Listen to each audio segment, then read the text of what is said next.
Ask and you shall receive. Today I have for you a small list of barters that you forgot about. This list isn't necessarily full of hidden secrets, and a lot of the items I'll be talking about today are actually pretty well known, but rather I think they're being highly underutilized right now. What I mean when I say that is that the available stock for these items is really high, and traders seem to never run out. And not only that, but the items you use to barter are pretty cheap on Flea Market too. While I was making this list, I went ahead and checked Tarkov.dev to make sure the prices of all these items were consistent. Some of these items that you're going to barter for are expensive in the beginning of wipe, while some are more expensive later. I also wanted to make sure that the items used in the barter had consistent prices and weren't spiking or dropping. With that said, I'm going to go through each trader from loyalty level 1 through 4.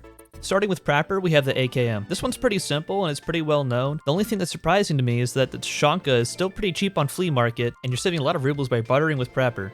The AKM isn't exactly anything stellar, and it's not really a secret, but this one's easily forgotten, and I use this one from time to time whenever I want to use an AKM. Stepping up to loyalty level 2, we have a few more. First is the barter for BT. With the changes to traders in recent wipes, 545 seems to be a lot harder to get at early levels, and being able to get 30 pieces of BT with level 2 Prapor is really strong early game. It requires just 2 Tal to Shanka, with the price being pretty steep right now at 20k, but early wipe they only go for around 10k. This is the only way of getting BT ammo early in the game. Otherwise, you'll need to buy it from Prapor level 4. Next is the Shrimp Pistol. As of right now, the Shrimp Pistol is the same price as a Kite Gunpowder, but early wipe, that can change, and especially if you don't have the Flea Market unlocked yet, this pistol is really strong early wipe. Blue Gunpowder is commonly found, and you can also craft it early in Hideout. I think the Shrimp Pistol is a nice predecessor to the 5.7, and it can do some good work for you before you're able to get that 5.7. Skipping 3 and going on to 4, we have the Ash 12. Now there's 2 barters for the Ash 12. After completing regulated materials with Prapor, you'll unlock a barter for an Ash 12, bartering 2 vodka. I'm always excited every wipe to get this, but after checking fleet prices on Tarkov.dev and seeing the other Ash 12 barter, I'd have to say you should get this one instead. This Ash 12 will be the same, but it comes with a suppressor, and it also costs even less. Military circuit boards right now are averaging around 33k on the Flea Market, and they have been for the past week. And as far as wires go, those are easy to come by and can be crafted in the hideout as well. Alright, next we have Rapist. As far as level 1 goes, it's only useful early wipe before you unlock the Flea Market, and the only one I can recommend is a car kit for a can of salmon.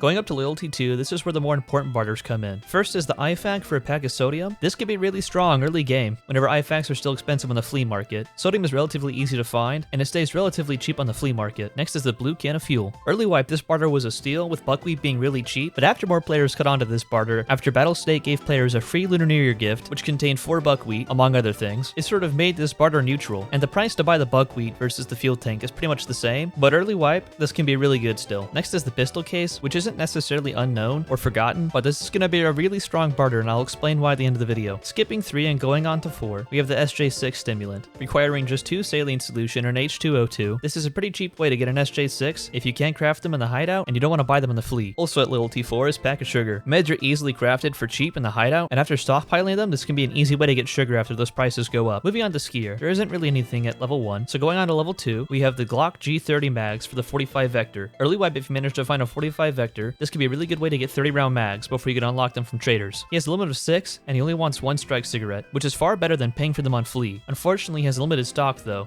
and runs out often. Going to level 3, we have the Thunder Beast. This multi-caliber suppressor performs really well, with Skier only asking for a boss cap, as well as 2 leather caps. This is a really cheap barter for a really nice suppressor. Also at level 3 is the Metal Fuel Tank. This one requires only 6 Pevco beer, and while it currently doesn't save you any money, and you might as well just buy the Metal Fuel Tank on Flea Market, this can change later or even next wipe, and it might eventually be worth it. Going on to tier 4, this isn't really an uncommon barter, but I certainly forgot it. Skier will give you a Voodoo Scope for only 2 G-Phone X's. Moving on to Pacemaker, only thing at level 1 is the MBSS backpack. This barter is really strong early game, requiring only a hard drive, and he allows you to get 3 per restock. This barter can be a really good way to build up backpacks and insurance as well as in your stash. Going on to level 2, the only thing is the day pack. This is just a step up from the MBSS, and the only extra item you need is a DVD drive. He lets you get even more of these with a max limit of 4. Going on to 3, we have our first gunsmith part, the 5.56 Stanag 60 rounder. This is going to be the earliest method of completing that gunsmith task for mechanic, otherwise you have to find it in raid. Moving on to loyalty 4, this barter isn't necessarily forgotten, but rather it was changed. It used to be that you needed to complete the task Peacekeeping mission for Peacekeeper to unlock this barter. I have not completed that task, yet I have the barter available, so this is just to let those of you that don't have loyalty level 4 Peacekeeper yet, that this will be available once you reach that. Moving on to Mechanic at loyalty level 1, first is the Wi-Fi camera. This barter isn't necessarily anything crazy, but with how difficult it can be to unlock the ability to buy these, this barter can be really strong for one of 2 things. First, crafting lenses in the hideout. The Wi-Fi camera is used to craft Nixer lens at the level 2 workbench. Nixer lens are very expensive early wipe, and they're used for upgrading your security.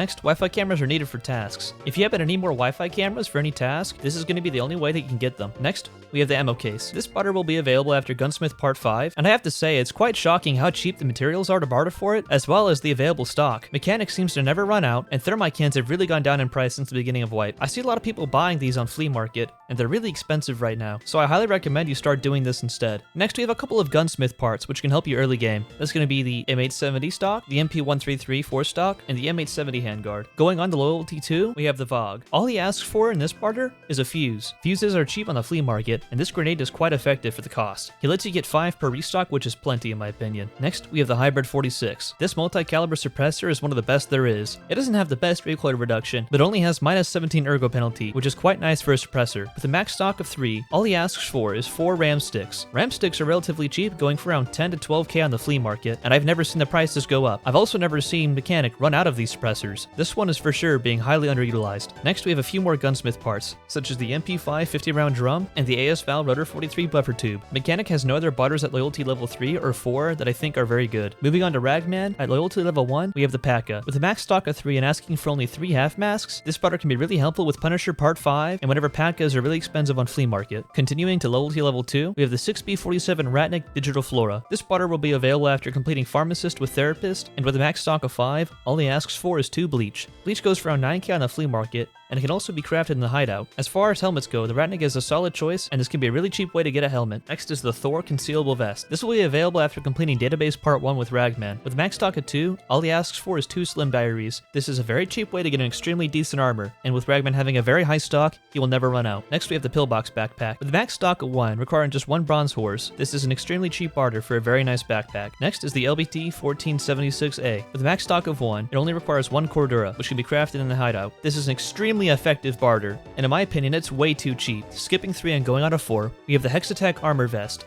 I would not recommend you use this armor, but rather what you should use is the plates inside. If you watched the video I made on the psychology of armor, I talked about the level 5 GAC plate. There's a craft in the hideout that requires a GAC plate, but it crafts 2 GAC plates as a result. A lot of people were asking me how you can obtain a GAC plate, and while this would be a very late game method of doing it, it's still a method. Requiring only 3 rollers, this barter is priceless. Next is the Defender 2 armor. For this barter, all Ragman asks for is a sledgehammer. Sledgehammers are relatively cheap on the Flea right now, and in my opinion, this armor is worth much more than a sledgehammer. I highly recommend you pick this up if you have level 4 Ragman. Last, we have Jaeger. At Loyalty level 1, we have a dog tag case barter. With a max stock of 1, all Jaeger asks for is 1 VHS tape and 1 military flash drive. Both of these items are relatively cheap on Flea, and sometimes even cheaper than the value to sell the dog tag case. Next is the scav vest. For all those people out there still struggling with setup, this is a very cheap way to obtain scav vests, so stop buying them on Flea Market and start saving some slickers. Going on to Loyalty 2, we have another pack of sugar barter. With a max stock of 1, all Jaeger asks for is 5 Amelia Rye croutons. This can be a very nice barter whenever the price of croutons goes down and the price of sugar goes up. Skipping 3 and going on to Loyalty level 4, this is where that pistol case barter I mentioned earlier comes in. In my opinion, this is the most underutilized barter on this list. First, we have a weapons case barter. Of all the weapons case barters available in Tarkov, this has to be the absolute cheapest one. I have never seen a weapons case be this cheap before, and you'd have to be a fool to do any of the other barters, requiring just 5 pistol cases and 5 blue fuel tanks. This barter is extremely efficient. Think about it this way. You're going to buy fuel to power your hideout regardless, so you might as well buy blue fuel tanks. We can deduct those from the cost, because blue fuel tanks will produce money on their own